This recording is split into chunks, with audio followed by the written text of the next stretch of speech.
안녕하세요, 라이트하우스입니다. 지난 5월 7일 수도권 주택 30만호 공급 방안의 마지막 11만호가 들어설 추가 지역 발표를 하면서 그간 정부가 주택시장 안정을 위해 추진했던 택지 공급 계획에 마침표를 찍었는데요. 과연 집값 안정에 효과가 있을지, 추가된 지역과 신도시 개발의 핵심인 교통대책 등 개발 방향에 대해 자세히 다뤄보도록 하겠습니다.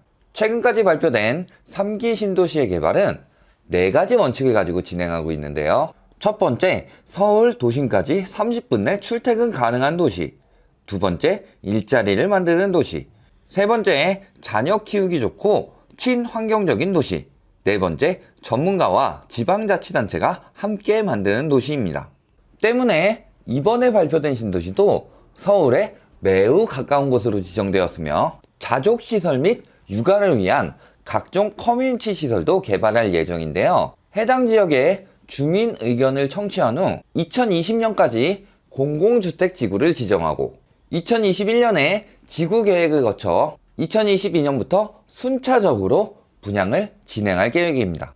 본래 추가 지역을 6월 말까지 발표할 예정이었으나 5월 초인 지금 예상보다 이른 발표에 많은 추측들이 나오고 있는데요. 김현미 국토부 장관은 지자체 협의가 순조롭게 되었고 보안 등의 문제라고 설명했지만 최근 서울 일부 지역을 중심으로 다시 부동산 가격 움직임이 나타나자 공급 확대를 통한 시장 안정의 의지를 확실히 한 것으로 보여집니다. 얼마 전 하락폭 감소 영상에서도 다뤘듯이 9.13 대책 발표 이후 거래량이 지속적으로 감소했기 때문에 하락폭이 둔화되는 것처럼 보이는 현상임에도 일부 긍정적 지표로 반등론, 바닥론 등을 거론하며 언론이 다시 사람들의 투기 심리를 선동하려는 움직임이 있는데요. 이번 발표로 인해 그만 잠잠해졌으면 하네요.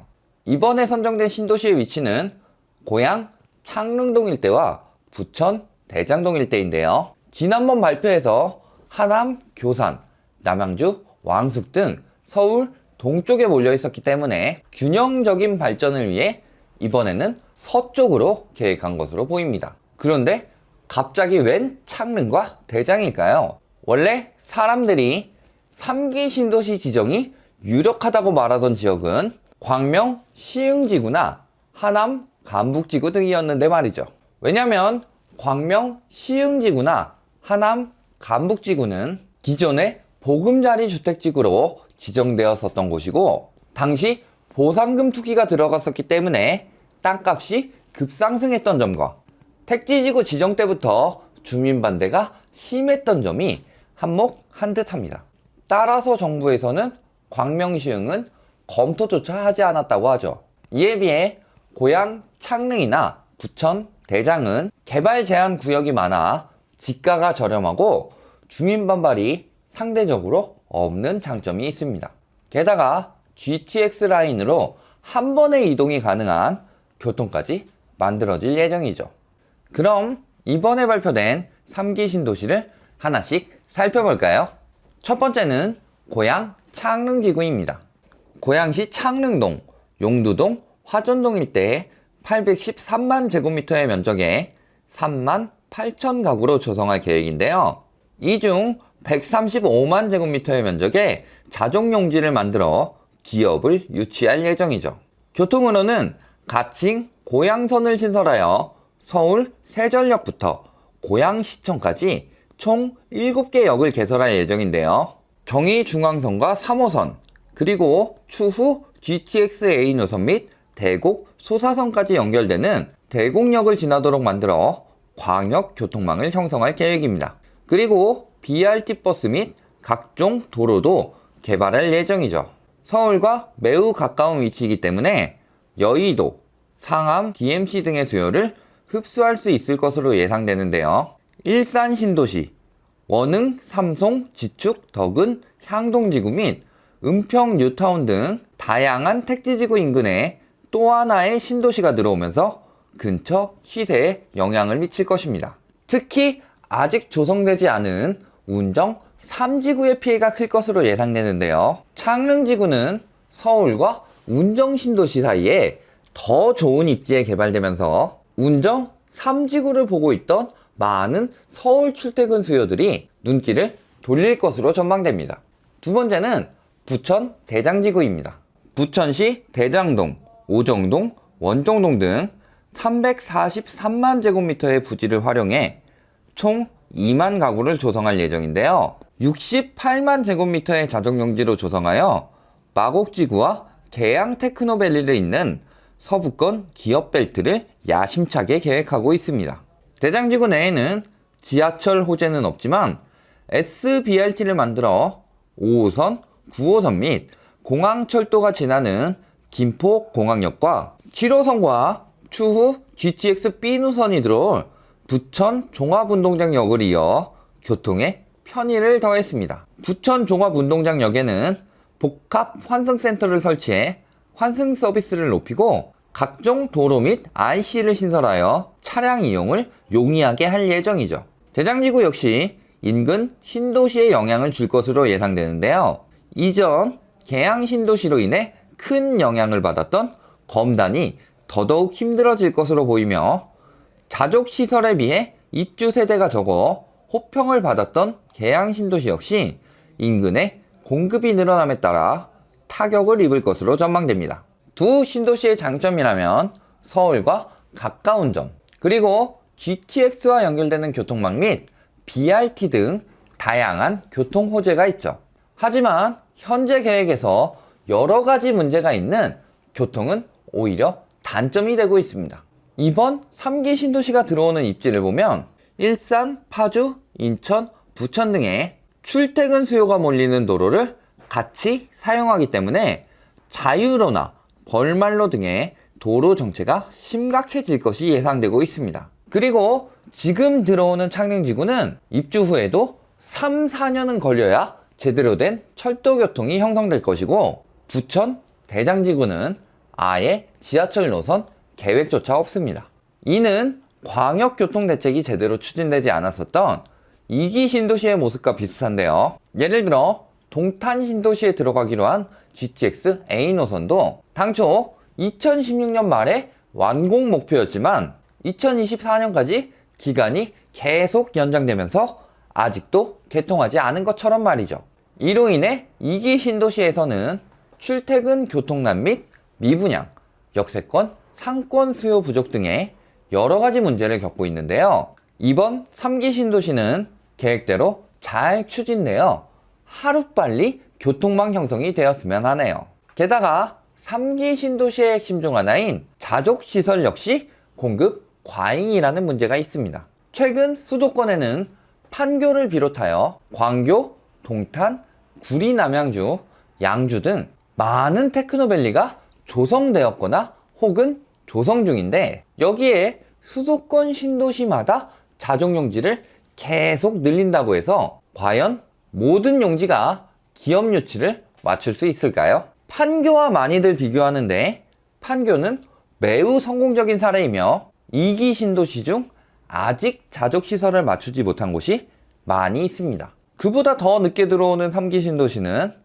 자칫 기업 수요를 구하지 못해 배드타운으로 전락해버릴 가능성도 배제할 수 없겠습니다. 마지막으로 기타 택지지구를 보시겠습니다. 우선 서울에는 1,500여 가구의 택지지구가 개발 예정인데요.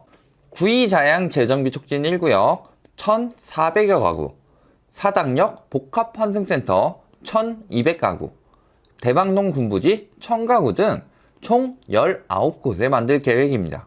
이번에도 서울 내 그린벨트는 풀지 않고 역세권 개발 및 군 유휴용지 등 자투리 땅들만 개발하여 공급한 것이 특징인데요. 서울의 그린벨트는 미래 세대를 위해 남겨두겠다는 서울시장의 의지가 반영된 결과입니다. 무차별적인 서울 공급으로 인한 일시적인 서울 집값 잡기가 아닌 장기적인 안목으로 개발할 계획이라는 거죠. 경기도에는 중규모 택지 개발이 많은데요. 총 42,000가구가 계획되어 있습니다. 무려 13,000가구가 들어오는 안산 장상이나 11,000가구가 들어오는 용인 구성역, 신길 온천역 인근에 예정된 신길 2구역 7,000세대 등 과천 신도시 이상의 규모도 3곳이나 있죠. 안산 장상은 신안산선, 용인 구성에는 GTX A 노선, 안산 신길에는 4호선, 수원 당수는 신분당선 등의 교통이 예정 또는 형성되었다는 장점이 있어 몇몇 지역은 오히려 신도시 개발보다 더욱 인기를 누릴 것으로 보입니다. 이번 3기 신도시 계획은 서울의 집값을 빠르게 잡겠다는 정부의 의지를 많이 보여주고 있는데요. 우선 원주민이 적은 개발 제한 구역에 조성하는 점입니다. 기존 이사 때 왕숙, 교산, 계양, 과천 등의 3기 신도시가 모두 주민 반발로 부딪혔던 만큼 사업 지연 가능성이 있는데요.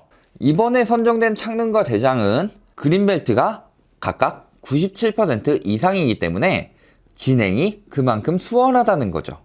오히려 고양이나 부천에서 정부의 먼저 3기 신도시 의지를 타진한 만큼 각 시에서도 신도시 조성에 총력을 다할 것으로 예상되네요. 또 서울의 집값이 하락하기 위해서는 새롭게 조성되는 신도시의 가격이 너무 비싸면 안 되는데요. 그러기 위해서는 투기가 들어오는 것을 막아야 하는데 정부에서는 빠르게 투기 수요를 차단하는 정책을 고시합니다. 즉시 토지거래 허가구역을 지정하고 5월 13일부터 바로 발효되도록 했으며 합동 투기 단속반도 운영하여 인근까지 모니터링을 계획하는 등 말이죠. 결론을 말씀드리겠습니다. 정부에서는 지금까지 수도권 주택 공급을 통해 서울의 집값을 안정화시키기 위한 의지를 보여주고 있습니다. 주택 공급 총 30만호 중 약 80%인 23만 6천호를 경기도에 만들고 3기 신도시를 서울에 매우 가까운 입지에 조성하여 서울 인구를 빠르게 분산시키려는 것을 보면 알 수 있죠. 이로 인해 1기 신도시 조성 때부터 있었던 탈서울 현상은 이번 3기 신도시라는 서울 대체제로 인해 서울의 가격이 충분히 하락할 때까지 꾸준히 지속될 것으로 보입니다. 다만 교통망 형성이나 투기 수요 유입 차단 등의 문제와 대통령이 바뀌어도 지금의 취지대로 신도시 조성 계획이 잘 진행될 것인지가 앞으로 해결해야 할 숙제죠. 앞으로 조성되는 신도시들은 이런 장애물들을 잘 해결하고 추진돼서 서울의 수요 분산 및 가격 정상화에 보탬이 되었으면 하네요.